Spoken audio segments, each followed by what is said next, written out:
Bien, vamos a iniciar con el ejercicio número 1, calor sensible en el motor de combustión. Los datos que tenemos es la masa del motor, que es de 50 kilogramos. También disponemos del calor específico del aluminio, que sabemos que bueno, este motor está hecho a base de aluminio, que es de 0.91 kilojoule por kilogramo grados Celsius. Disponemos también de la temperatura inicial de este motor, que es de 25 grados Celsius, y la temperatura final de este motor se va a incrementar hasta los 90 grados Celsius. Entonces, para calcular el calentamiento del bloque del motor, vamos a emplear la fórmula del calor sensible MC delta T. Entonces, sustituimos los valores 50 kilogramos multiplicado por 0.91 kilojoule por kilogramo grados Celsius multiplicado por la diferencia de temperaturas 90 menos 25 grados Celsius. Entonces, el calor o el calentamiento del bloque del motor va a ser igual a 2957.5 kilojoule. Ahí ya tenemos el resultado del ejercicio número 1. Bien, procedemos al ejercicio número 2, que se refiere al calor latente en un sistema de enfriamiento.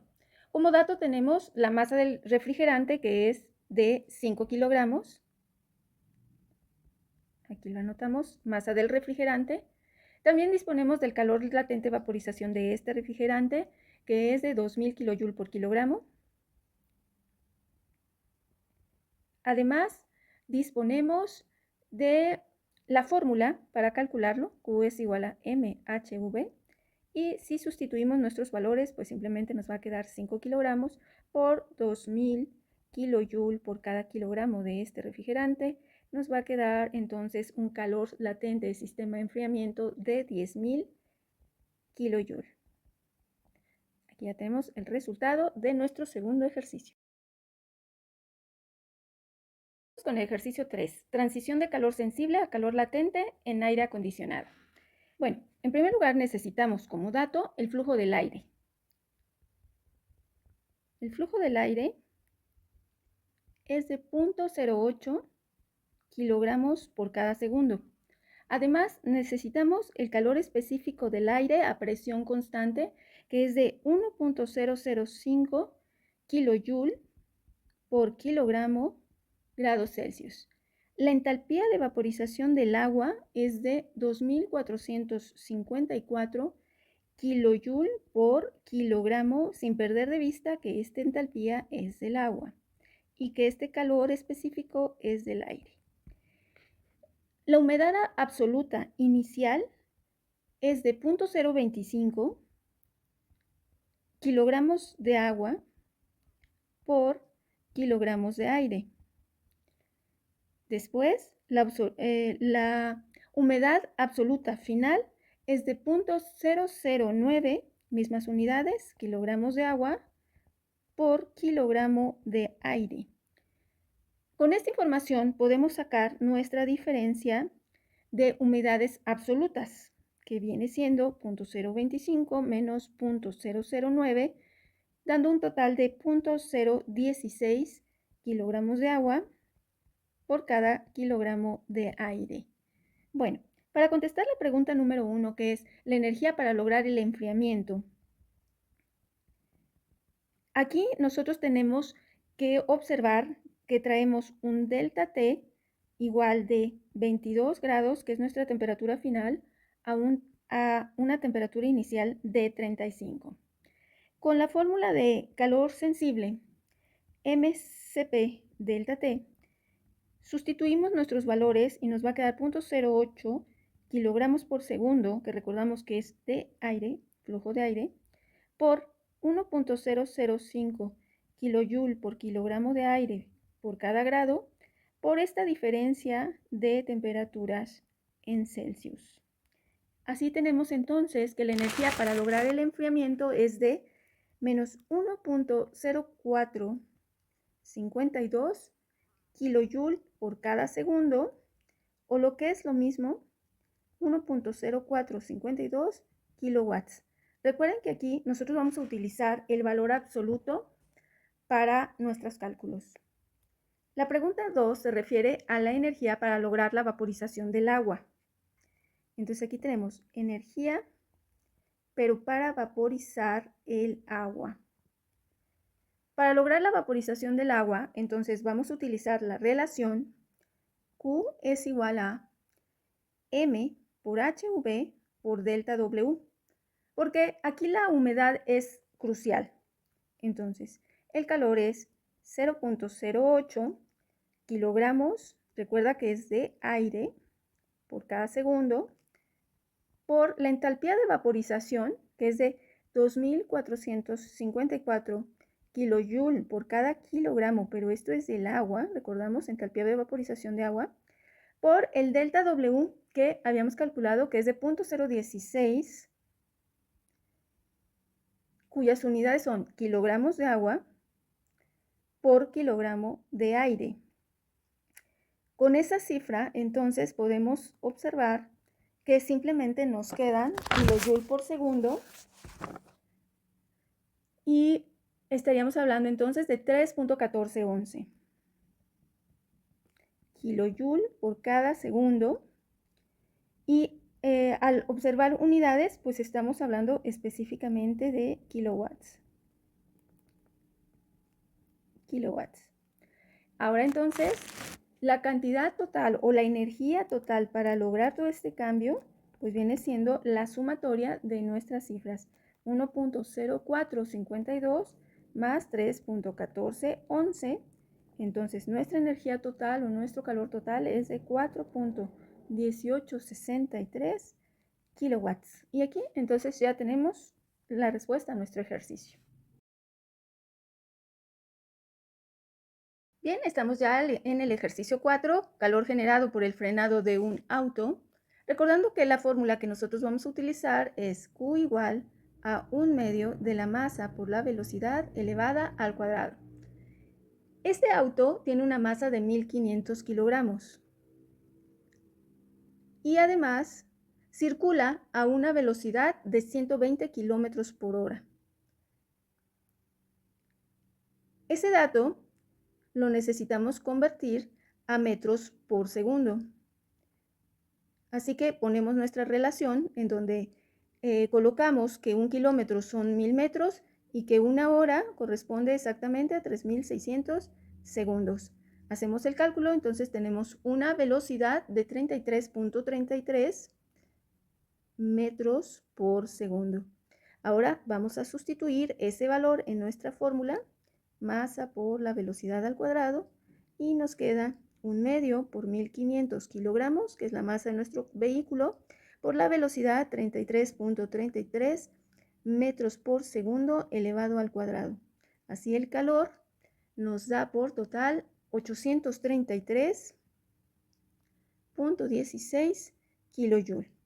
Bueno, aquí es muy importante que hagas un análisis dimensional. Si haces un análisis dimensional, te darás cuenta que en las unidades son kilogramos, metros por segundo al cuadrado y que nos sobra por ahí 1 metro. Entonces, esta unidad, kilogramo metro por segundo al cuadrado, ya sabemos que es newton y newton por metro es joule. Después, al utilizar prefijos del sistema internacional, pues llegamos a los kilojoule. Muy bien. Procedemos entonces al último ejercicio, que es el del accidente en un Lamborghini. Bueno, algo que necesitamos considerar que es que nuestros datos son ficticios, tratando de buscar algunas causas de este accidente y solamente considerando pues la parte introductoria de nuestros conocimientos térmicos. La velocidad del auto, teóricamente, era de 250 kilómetros por hora. Esto es lo mismo, vamos a cambiarlo al sistema internacional a metros por segundo. Entonces 1000 metros corresponde a 1 kilómetro y luego 1 hora corresponde a 3600 segundos. Nos queda entonces un resultado de 69.44 metros por segundo. Como siguiente paso, tenemos que calcular el calor por el frenado. El calor por el frenado es igual a 1/2 de la masa por la velocidad al cuadrado, considerando que este auto pesa 1500 kilogramos. O este diseño de auto pesa 1500 kilogramos. Sustituimos nuestros datos y obtenemos un calor de frenado de 3.616.435.2 y en Joule, ¿verdad? Sistema internacional. Bueno, hay que considerar que este calor solamente nos representa el 0.5% que afectaría al aire en las llantas. Entonces, si nosotros hablamos de un 0.5%, vamos a multiplicar este calor que tenemos, 3.616.435.2, por 0.5 sobre 100 para sacar la proporción que nos quedaría de 18.082.17 Joule. Ok, este es un dato que vamos a considerar para nuevos cálculos. Luego, vamos a calcular los moles y la masa del aire contenida en los neumáticos. Entonces, para los moles, utilizamos como referencia la fórmula PV es igual a nRT, en donde n es el número de moles. Lo despejamos de nuestra fórmula y vemos que como dato técnico, las llantas tienen una presión de 2.5 atmósferas. Además, el volumen de la llanta es de 0.025 metros cúbicos. Pero antes de aplicar ese volumen, vamos a convertir estas atmósferas a pascales. Recuerda que una atmósfera corresponde a 101.325 pascales y ahora sí podemos efectuar la multiplicación.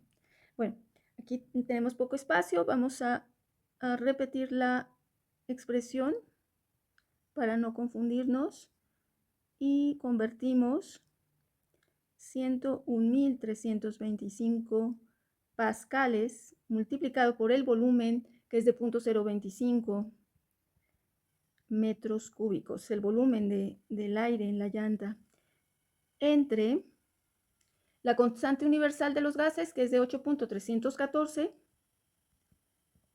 que es de Joule por mol Kelvin, y considerando una temperatura ambiente aproximada de 25 Celsius o 298 Kelvin. Al hacer estos cálculos, obtenemos que los moles corresponden a 2.556. Ok, estos son moles de aire. Luego, a sabiendas que el mol es la masa entre la masa molecular de la sustancia, despejamos la masa. Entonces la masa es igual al número de moles por la masa molecular de la sustancia. La masa entonces es igual a 2.556 por 29 gramos por mol, que es la masa molecular del aire. La masa entonces es igual a 74.125 gramos. Y si lo convertimos a sistema internacional nos quedaría 0.07412 kilogramos. Ok. Posteriormente, aquí lo vamos a marcar, es un dato que necesitamos también manejar un poquito más adelante. Vamos a calcular la temperatura del aire. Temperatura del aire lo vamos a trabajar como un delta T mediante la fórmula de calor sensible. Aquí entonces el delta T va a ser igual, lo despejamos, al calor dividido entre la masa por el calor específico del aire a presión constante. Sustituyendo nuestros valores y que ya hemos obtenido en los datos anteriores, sería 18.082.17, estamos hablando de Joule, con una masa de 0.07412 kilogramos y un calor específico de 1005 Joule por kilogramo Kelvin. Bueno, en este caso lo vamos a manejar en Celsius. Y acuérdense que tenemos el equivalente. Y tenemos una respuesta de 242.74 Celsius. Después, recordamos que la diferencia en temperaturas es temperatura final menos temperatura inicial. Por lo tanto, nuestra temperatura final sería un delta T más TI. La temperatura final entonces es de 242.74 más 25. Una vez que tenemos esta suma, la temperatura final entonces es de 267.74 grados Celsius. Ahora, utilizando la ley de Charles de los gases ideales para calcular la presión final de las llantas, sería presión 1 sobre temperatura 1 es igual a presión 2 sobre temperatura 2. Despejamos aquí la presión 2, sería presión 1, temperatura 2 sobre temperatura 1. La presión 1, pues es la que tenemos como referencia en nuestros datos, que es de 2.5 atmósferas. La temperatura 2 es la que estamos sacando, pero la tenemos que manejar en Kelvin, 540.74. Está en Kelvin. Y la temperatura 1, que es de 298 Kelvin. Bueno, aquí le voy a agregar que para poder a ese dato le sumamos 273 para hacer la conversión a 540.74. Ahora sí, presión 2 o final es de 4.53 atmósferas. Y bueno, con esto estamos observando que la presión máxima de un neumático de esta categoría debe ser de 4 atmósferas. Entonces, la presión máxima tendría que ser de 4 atmósferas. Así que 4.53 pues está muy arriba de 4 atmósferas y por lo tanto tendríamos que definir que una de las causas es la presión tan elevada que traen las llantas de los neumáticos del Lamborghini.